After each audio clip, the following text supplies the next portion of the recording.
میروائز کے حوالے سے لیفٹیننٹ گورنر نے کہا کہ وہ آزاد ہیں اور کہیں بھی اپنی مرضی سے آ جا سکتے ہیں. یہ غلط ہے, یہ ٹوٹلی جھوٹ ہے, 100% جھوٹ ہے.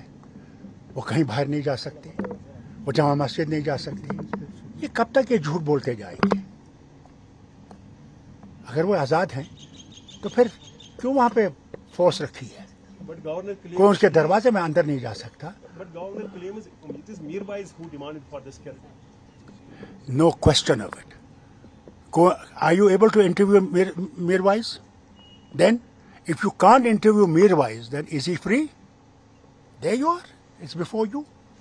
I don't have to put the case before you. You know already what the situation is. Everyone is presenting their case, which is there in front of the Honorable Supreme Court.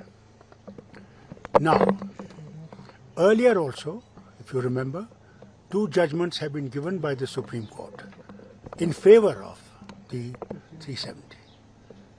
We are all confident that if our talk before them, all our lawyers who have put the case before them, that they will look at it justly and give justice to the people of Jammu and Kashmir and Ladakh.